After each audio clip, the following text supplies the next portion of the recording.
Market regulator SEBI FNO contract की अवधि बदलने पर विचार कर रहा है। ये बात सेबी चेयरमैन तुहिनकांत पांडे ने फिक्की के एक एनुअल कैपिटल मार्केट कॉन्फ्रेंस में कही है। उन्होंने कहा कि एफएनओ समय सीमा पर कंसल्टेशन पेपर जारी किया जाएगा। इसके साथ ही उन्होंने बताया कि सेबी डिस्क्लोजर के साथ अनलिस्टेड कंपनियों को ट्रेडिंग प्लेटफॉर्म देने पर विचार किया जा रहा है। तुहिनकांत पांडे ने कहा कि सेबी कैश मार्केट वॉल्यूम बढ़ाने पर भी विचार कर रहा है। एफएनओ में हेजिंग और लॉन्ग टर्म निवेश पर फोकस होगा। See, improving the tenure is really means that whether we can sort of have longer term, more longer term derivatives, but all this is to be done in consultation. As I said, that in what form, how we'll have the consultations. That's the thinking process we have. हमारे साथ खास मेहमान इस पर बातचीत करने के लिए जुड़ चुके हैं। के सुरेश साहब हमारे साथ जुड़ चुके हैं। नेशनल प्रेसिडेंट हैं association of national exchanges members of India ANMI के। बहुत बहुत स्वागत है सुरेश सर आपका। सबसे पहले तो सर एक आसान भाषा में अगर हमारे दर्शकों को ये समझना हो कि एग्जैक्टली अब सेबी चेयरपर्सन क्या कह रहे हैं, क्या चाहते हैं SEBI chairman, long term derivatives का उनका विजन क्या है और अभी का वीकली एक्सपायरी वाले पूरे इकोसिस्टम में क्या चैलेंजेस उनको नजर आ रहे हैं? जी, अभी क्या है वीकली एक्सपायरी में प्रॉब्लम क्या है, वो पार्टिसिपेटिव वो क्या है, कौन इन्वेस्टर्स आते हैं वो प्रॉब्लम है। इसलिए हम क्या है एनबी में भी हम सजेशन दिया था एफएनओ में क्या है वो लर्न इन्फॉर्म्ड इन्वेस्टर आने पड़ेगा। इसके लिए हम एंट्री बैरियर्स डाले तो अच्छा होगा, लेकिन अभी तक क्या है उसके बारे में सोचा भी नहीं है। इसलिए प्रॉब्लम अभी क्या हो गया, वो सेबी के बारे में क्या हो गया, सब स्पेकुलेशन चल रहा है, कैसा बंद करने का है उसका विचार है। वो विचार ठीक है, लेकिन from our point of view क्या है वो बिजनेस का प्रॉब्लम है। वो वीकली एक्सपायरी वो क्या है हमको शॉर्ट टर्म में हेजिंग को मिल सकते हैं, थोड़ा कम प्रीमियम में वी कैन बाई इट। सो वो सब एडवांटेजेस है।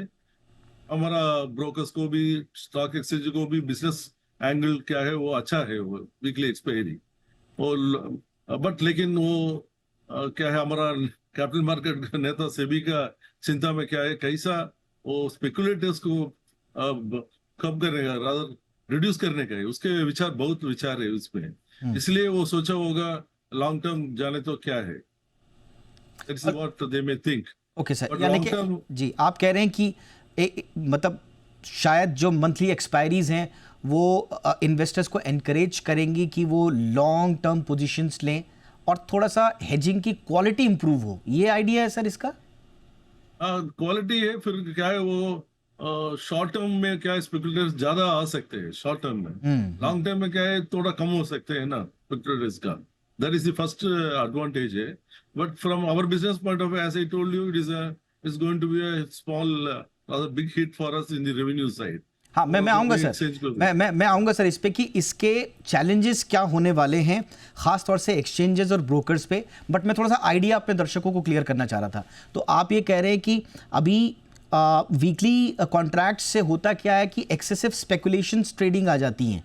मंथली कॉन्ट्रैक्ट से क्या होगा, थोड़ा सा एक मार्केट स्टेबलाइज नजर आएगा, स्पेकुलेशन कम होंगे, मैनिपुलेशन का रिस्क भी सर कम रहेगा। या मैनिपुलेशन रिस्क भी कम हो जाएगी। अभी क्या है सेबी ठीक रास्ता पर चल रहा है। बैंक निफ्टी को भी वो डाइल्यूशन करते हैं अभी, वो वेटेज को भी वो ठीक करते हैं, अभी ट्वीट करते हैं। So we are seeing some modifications और सम इम्प्रूवमेंट्स चल रहे हैं अभी। सो इसके बारे में क्या है अभी शॉर्ट टर्म में वीकली में क्या होता है, एक आदमी आज वो क्या है ब्रोकर के साथ क्लाइंट होता है, तुरंत वो क्या है मार्केट के अंदर आते हैं, इसलिए उसको क्या है नुकसान बहुत ज्यादा होता है। सो हम इसलिए हमको पूछा था, सेबी को पूछा था, अरे कुछ एंट्री बैरियर्स को बनाओ, नेटवर्थ और कुछ ऐसे एग्जाम लिखने का है, फिर आने का है मार्केट को, और एक साल आई मीन क्लाइंट आने के बाद 1 साल के बाद वो एफएनओ में पार्टिसिपेट कर सकते हैं, ऐसा कुछ एडवाइस दिया है। लेकिन अभी क्या है वो सब टोटली उसको शिफ्ट हो गया सडनली। वो they thought that why can't we bring the long term contracts instead of the short term. Okay sir, आप कह रहे हैं कि एनमी ने बैरियर को लेकर कुछ सुझाव दिए थे कि आप एंट्री के लिए कुछ बैरियर्स तय करें। अच्छा सर, सेबी ने पहले भी एफएनओ में जो बदलाव किए थे, कॉन्ट्रैक्ट साइज को 5 लाख से बढ़ाकर 15-20 लाख कर दिया था, वीकली एक्सपायरीज के प्रति जो एक्सचेंजेस है उनके एक बेंचमार्क इंडेक्स तक सीमित करने की बात कही गई थी, तो इससे सर बात नहीं बनी? No, that's why I'm saying when you increase the size का बड़ा कर दिया, फिर एक वीकली एक्सपायरी, एक एक्सचेंज को एक वीकली एक्सपायरी मार्केट में आया था, फिर भी क्या है, वॉल्यूम कम नहीं हुआ है, वॉल्यूम कम नहीं हुआ है, वो ज्यादा हो गया, वॉल्यूम बहुत ज्यादा हो गया, because of 2 reasons. One is that people are using it for good hedging purposes, because some क्या बहुत आपको मालूम है अभी बहुत मार्केट बहुत वॉलेटाइल है, तो ऐसा मार्केट में शॉर्ट टर्म का ऐसा हमको मिला तो वो क्या है, हेडजिंग को इजी हो सकते हैं, इसलिए लोग क्या है वीकली एक्सपायरी को मांगते हैं। लेकिन अभी से भी क्या सोच रहे हैं, वीकली एक्सपायरी में स्पेकुलेशन है और मैनिपुलेशन है, इसलिए उसको कम करने के लिए ऐसा रास्ता बनाते हैं अभी। We can be have it long term. ठीक है सर, अब हालांकि आपने थोड़ा जिक्र उसका किया है, लेकिन अब मैं इसके जो चैलेंजेस पार्ट पे है जिसका आप बार बार जिक्र करना चाह रहे हैं, थोड़ा बताइए सर कि वीकली एक्सपायरी क्योंकि बड़ा हेविली कंट्रीब्यूट करता है ट्रेडिंग वॉल्यूम्स के लिए, तो वहां पर किस तरह के कंसर्न्स हैं एक्सचेंजेस और ब्रोकर्स के? बहुत कंसर्न है, क्योंकि वो क्या है, टर्नओवर में वीकली एक्सपायरी अभी निकल दो, क्या होगा, हमको टर्नओवर बहुत कम हो जाएगी और इनकम नीचे हो जाएगी।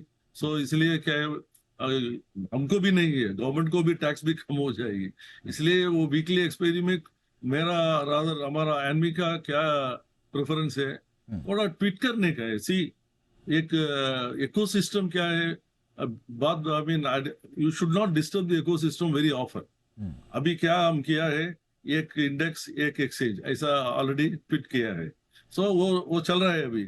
Now if you want to disturb that, then what will happen, the ecosystem क्या है बहुत डिस्टर्ब हो जाएगी, फिर वो से क्या है, हमको स्टेबिलिटी नहीं होगा मार्केट में।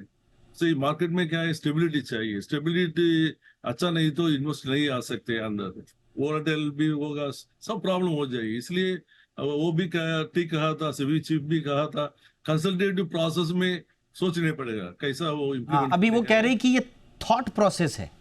हाँ, थॉट प्रोसेस। सो वो क्या है, सबको बुलाएंगे, कंसल्टेटिव पेपर भी आ जाएगी, तो उस समय हम भी एनमी भी हमारा तरफ से हम उसको क्या है रिप्रेजेंट कर सकते हैं, हमको क्या मांगते हो, हमको क्या चाहिए। बट सर इसका एक पक्ष ये भी है कि सेबी जो है वो एक कंसल्टेटिव अप्रोच के साथ आगे बढ़ना चाह रहा है। इट शोज कि विलिंगनेस है कि भाई इंडस्ट्री के साथ काम करके कंसल्टेशन में आगे बढ़ा जाए। तो आपको नहीं लगता है कि जो भी आएगा फिर एक बैलेंस्ड रिफॉर्म आएगा, क्योंकि कंसल्टेशन की बात कर रहे हैं वो? या कंसल्टेशन बात वो क्या है, we can discuss both the problems, you know, हमारा तरफ से क्या है, उसके तरफ से क्या है, कहाँ मीडियन पाथ क्या है वो सोच सकते हैं, इसलिए वो क्या है हमको सोल्यूशन मिल सकते हैं कंसल्टेटिव में। कंसल्टेटिव नहीं तो क्या होगा, उस तरफ वो क्या सोचते हैं वो इम्प्लीमेंट करते हैं। अभी क्या है, हमको मौका मिल रहे हैं, एनवी को भी, सब एसोसिएशन को भी, एक्सचेंज को भी मौका मिलेगा डिस्कस करने के लिए, इसलिए हम क्या सोच रहे हैं, वो कंसल्टेटिव पेपर आने के बाद हम तुरंत हमारा तरफ से क्या चाहिए कैसे चाहिए बोल सकते हैं। ऑलराइट सर, तो ये पहले से ही ये तय था कि सेबी जो है वो किस तरफ आगे बढ़ना चाहती है, और इससे पहले भी जो कदम उठाए गए वो क्या है देश के एंगल से ठीक है, हाँ, फ्रॉम सिटीजन्स एंगल और protection of investors angle, SEBI का क्या है वो अच्छा आइडिया है, उसमें कोई प्रॉब्लम नहीं है। लेकिन फ्रॉम बिजनेस एंगल में थोड़ा तकलीफ है, इसलिए लिक्विडिटी कंसर्न्स भी रहेंगे सर कुछ, या लिक्विडिटी थोड़ा अफेक्ट हो जाएगी, बिकॉज वीकली तो लिक्विडिटी ज्यादा होगा, लेकिन वीकली निकल दे क्या होगा, लिक्विडिटी कम हो जाएगी, बहुत कम हो जाएगी। ठीक है सर, ऑलराइट सर। और क्या है एनमी भी बोल रहे हैं सेबी को कैश मार्केट डीपन करने का है, we are also suggesting to deepen the cash market only. तो कुल मिला के आप कह रहे हैं कि एनमी इस पक्ष में हमेशा से रहा है कि रिटेल इन्वेस्टर्स के लिए अगर आप एंट्री बैरियर लेकर आते हैं तो वो कम से कम संतुलित रखेगा चीज़ों को, छोटे निवेशकों को बहुत ज़्यादा स्पेकुलेटिव ट्रेडिंग से बचाया जा सकेगा, जो दरअसल अल्टीमेट गोल भी है। तो एनमी के सुझाव उनके पास हैं, सेबी का ये जो थॉट प्रोसेस है जो उन्होंने बताया वो उनके पास है। अब देखते हैं, कंसल्टेशन की बात हुई है, हम उम्मीद करते हैं कि कंसल्टेशन के साथ आगे एक बैलेंस्ड रिफॉर्म हम देखें, जब भी देखें, इसी उम्मीद के Yeah, we have साथ। to see the whole Absolutely. picture, you know. Absolutely. Instead of from short angle, short term में नहीं देख सकते. We have to see in a big picture, actually. Absolutely, sir. Thank you so much, sir, for your Thank you, time, sir. sir, Thank you. and your input, sir. Thank you so much. ये थी हमारी cover story.